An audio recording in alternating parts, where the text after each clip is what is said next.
Dans ce journal, nous entendrons la réaction des politiciens et d'un acteur de la société civile relativement aux corrections apportées au fichier électoral.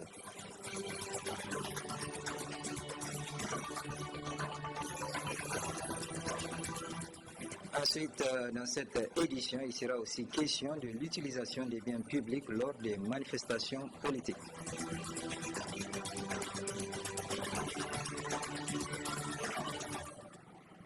Mesdames, Messieurs, bonsoir, bienvenue dans cette édition d'information. Le fichier électoral qui a été difficilement accepté par l'ensemble de la classe politique a subi une dernière retouche suite aux recommandations faites par l'OIF.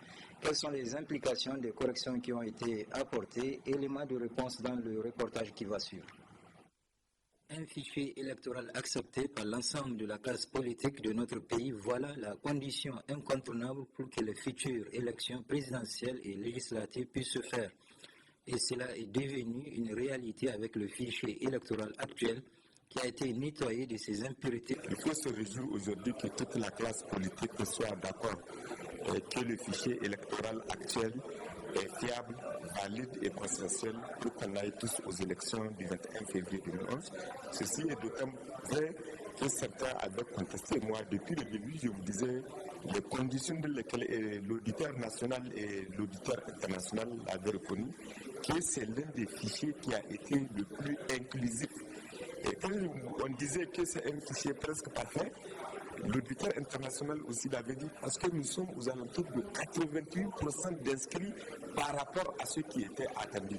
Le même sentiment de satisfaction est partagé au sein de l'opposition qui approuve la version corrigée du fichier. Nous, par rapport aux corrections, nous pourrions dire que par rapport aux autres fichiers des années antérieures, le fichier ADRA est le fichier le mieux structuré par rapport aux fichiers des années antérieures.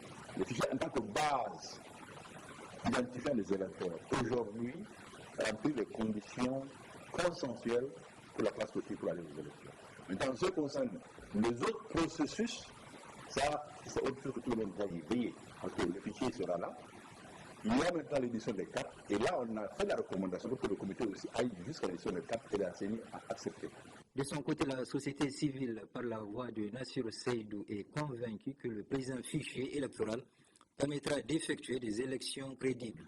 Le fichier a été audité ou contrôlé selon les termes de la CENI. Tout le monde est tombé d'accord qu'aujourd'hui nous avons un fichier autant que faire ce peut crédible, qui est accepté de tous et qui doit nous permettre d'aller dans les élections sans commentaire aucun. Maintenant, on va donner la chance au peuple de désigner ses représentants du plus petit sommet jusqu'au sommet, comme on dit, par exemple du conseiller, en passant par les députés, jusqu'au président de la République. De ce fait, après l'adoption du fichier électoral qui permettra de réaliser les élections présidentielles et législatives, il revient à la CENI de poursuivre le reste du processus dans la transparence et l'indépendance la plus totale. Ensuite, l'utilisation des biens publics au cours des manifestations politiques est de plus en plus décriée. Bien qu'elle ne soit pas récente, beaucoup de gens la trouvent inopportune. Ousmane Sidiko et Sadoumi pour le reportage. C'est une vieille pratique et les cas continuent à être légion. L'utilisation des biens publics à des fins purement politiques. Le phénomène devient persistant et les canaux de communication n'y échappent pas à travers une certaine inégalité. Lorsque nous parlons de la campagne dans le sens des élections générales actuellement, vous vous rendez compte, un problème que le CNC n'a pas pu régler, un problème que les partis politiques n'ont pas pu régler, c'est d'abord l'usage des moyens d'État dans la communication. Il y a des partis qui sont exclusivement stigmatisés, et même lorsqu'ils payent de l'argent, on crée soit des pannes ou alors on le fait des traitements, en tout cas pas à la hauteur de ce qu'il faut faire. Alors qu'il y a des partis, parce que tout simplement ils sont dans la mouvance présidentielle, en commençant par le parti du président lui-même et de certaines chaînes privées qu'ils ont achetées à leur sol, donc pour faire de la campagne et au détriment donc du service équitable qu'il fallait faire entre tous les Nigériens, puisque c'est quand même le bien de l'État, donc c'est le Trésor national qui alimente et qui entretient ces presses-là. À cela s'ajoute le matériel roulant, et ce au vu et au su de tout le monde, avec une certaine délectation. Lorsque on parle du moyen roulant, notamment les voitures, ça, ne soyez pas surpris. D'abord, tous les week-ends que Dieu fait, ce sont ces mêmes voitures que vous retrouvez dans les encablures de Niamey, que vous retrouvez dans les quartiers, que vous retrouvez à région.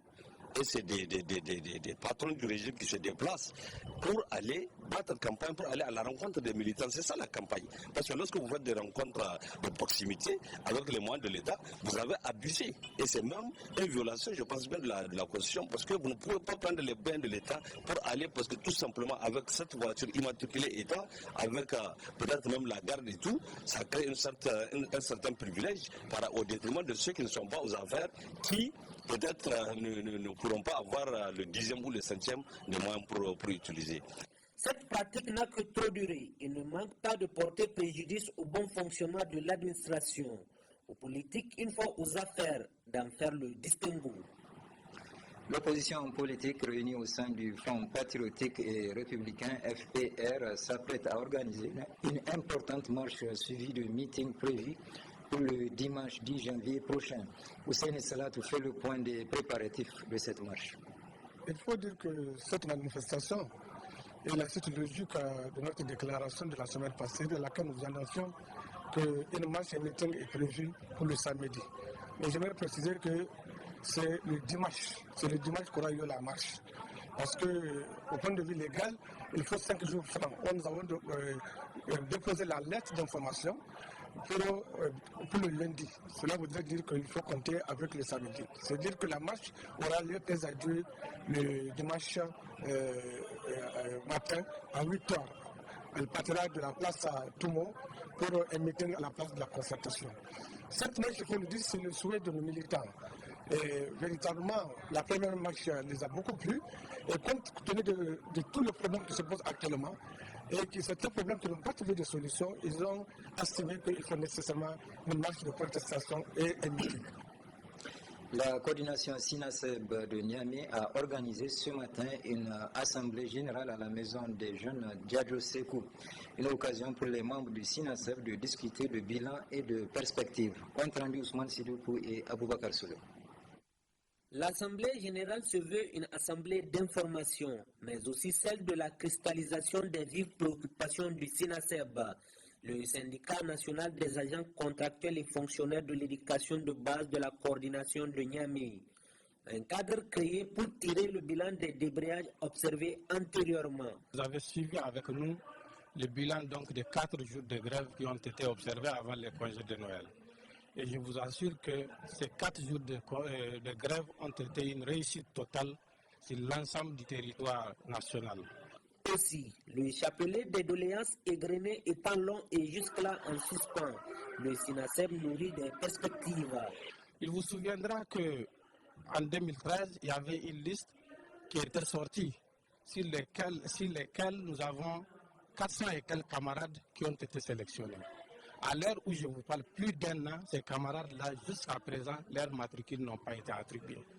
Il y a également la question donc du spécial A, les camarades qui ont de façon légale et légitime concouru donc, n'est-ce pas, à ces tests-là, qui sont admis et qui sont donc au niveau donc, de l'université Abdoumouni Diouf de Niamey, et que ces camarades-là, la majorité de ces camarades-là ont été suspendus par le ministère de la fonction publique pour des raisons que nous, à notre comportement ou bien à notre entendement, nous ignorons pour l'instant. Il y a également la question donc des rappels salaires. Il vous souviendra que quand on recrute, n'est-ce pas, les fonctionnaires recrutés ont droit, n'est-ce pas, à des rappels salaires. À l'heure où je vous parle, plus de 3 lots sont entassés au niveau du Trésor national et qui attendent d'être payés. Mandat a été donné au bureau exécutif national de procéder, n'est-ce pas, à la poursuite, n'est-ce pas, de ce mouvement-là jusqu'à ce que le gouvernement puisse prendre conscience de la forfaiture qu'il est en train donc de faire subir aux enfants du pauvre.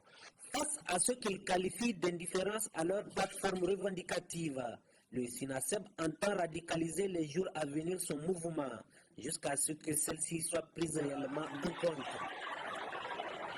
Le service de l'unité de monitoring des médias audiovisuels a été mis en activité ce matin au Conseil supérieur de la communication.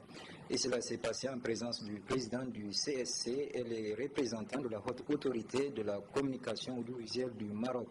Compte rendu Nafisa Zako. La présente cérémonie marque la mise en service de l'unité de monitoring des médias audiovisuels du Conseil supérieur de la communication.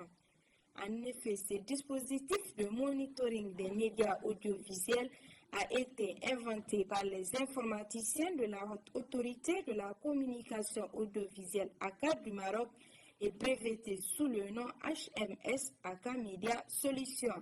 La solution HMS a été installée pour le compte de CSC suite à la signature à Rabat d'un contrat d'acquisition entre l'AAK et le CSC au cours du mois d'octobre 2015. Les prestations réalisées et qui faisaient objet de contrat sont l'installation de la salle technique permettant l'enregistrement de 33 services radiophoniques FM, 12 services télévisuels analogiques et l'installation d'un serveur pour l'exploitation des programmes. La fourniture et l'installation des logiciels HMS Acquisition qui permet 24 heures sur 24 et 7 jours sur 7 la réception des programmes audiovisuels, sonores et télévisuels édités par les services opérants sur le territoire du Niger. Leur enregistrement, leur stockage et archivage sur la plateforme technique centrale installée au siège de CSC. Ce dispositif de suivi et contrôle des médias audiovisuels a vu le jour grâce au projet REV, Révalorisation du vivre ensemble, financé par l'Union européenne et mis en œuvre par le consortium CARE SOS Civisme, d'où la réjouissance de la représentante du CARE Niger. Merci à l'Union européenne qui a rendu cela possible. Et merci à tous les autres partenaires. Je citais normalement également SOS Civisme qui a fait le chemin avec nous et qui continue de faire le chemin avec nous. Dans son intervention, le président du Conseil supérieur de la communication a salué le partenariat entre le CSE du Niger et la ACA du Maroc avant de souligner l'importance de ce nouveau dispositif. Ce dispositif d'un coût estimatif de 155 millions de francs CFA comportait deux volets. Le premier volet, c'est l'installation de la plateforme centrale pour une capacité de 12 télévisions et 33 radios basées à Niamey. Le deuxième volet, c'est l'installation d'une plateforme distante qui va permettre de capter à partir de Niamey les médias audiovisuels basés à l'intérieur du pays. En plus de faciliter le travail de monitoring, ce dispositif technique permettra également d'archiver les programmes de 12 télévisions pendant 1 an et ceux de 33 radios pendant 3 ans et demi. Au cours de cette cérémonie de mise en service de l'unité de monitoring, le CSC a décerné des témoignages de satisfaction aux techniciens de la ACA et des attestations aux participants de la formation sur ce nouveau dispositif. Les femmes de la région de Niamey, candidates aux élections législatives et locales, membres des partis et candidates indépendantes, étaient en atelier de renforcement de capacités sur le processus électoral. Cet après-midi au siège de l'ONG Initiative pour le développement dans l'équité et la solidarité. À l'issue de cette formation initiée par I2ES Doubara, elles ont rendu publique une déclaration que nous résument Adam Soumana et Sadou Doumé. Elles sont issues de tous les bords politiques du pays. Elles, ce sont ces femmes de la région de Niamey, candidates aux élections législatives et locales à venir. Après un renforcement de capacité sur le processus électoral, elles ont tenu à rendre publique une déclaration dans laquelle elles rappellent la révision de la loi numéro 2014-104 du 5 novembre 2014 modifiant et complétant l'ordonnance numéro 2000-008 du 7 juin 2000 instituant le système de quotas dans les fonctions électives au gouvernement et dans l'administration de l'État et par conséquent. Demandons à la ministre de la Population, de la promotion de la femme et de la protection de l'enfant, de tout mettre en œuvre pour rendre disponible le décret d'application de la dite loi qui n'a que trop duré.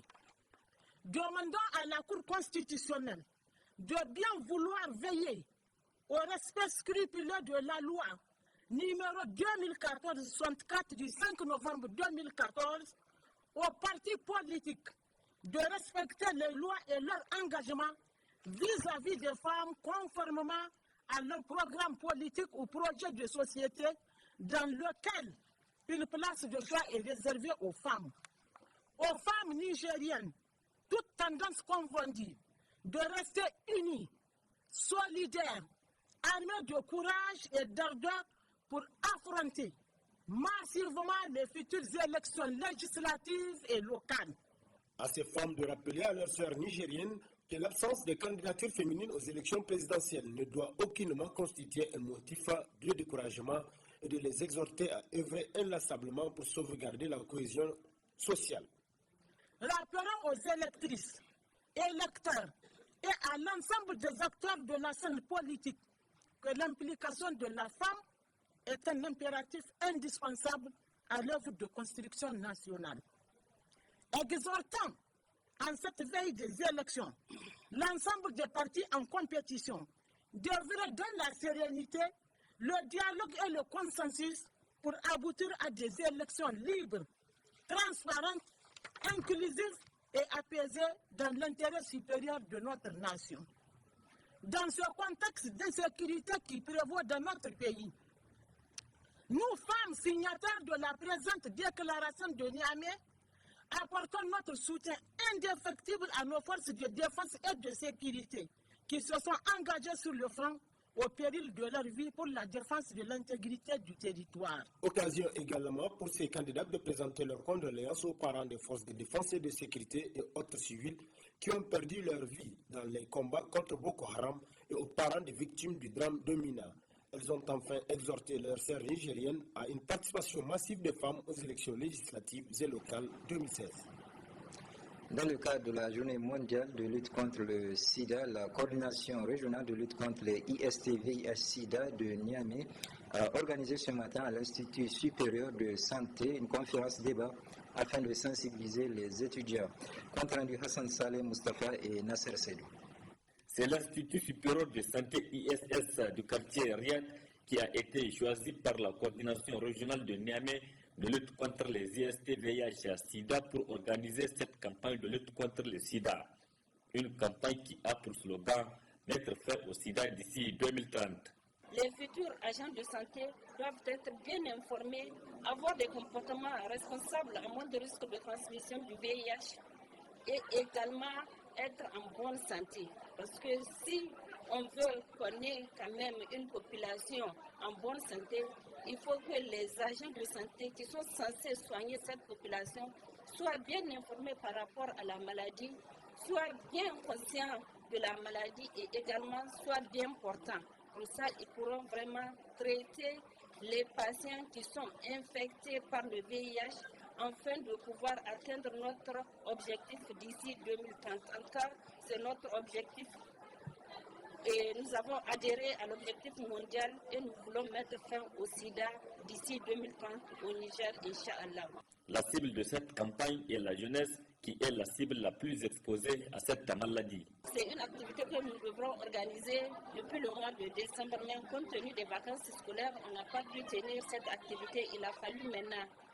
Donc cette année, vous avez vu au niveau de la région de Niamey et un peu partout, la cible principale c'était les routiers, camionneurs, plus les professionnels de sexe compte tenu de leur séroprévalence qui est élevée.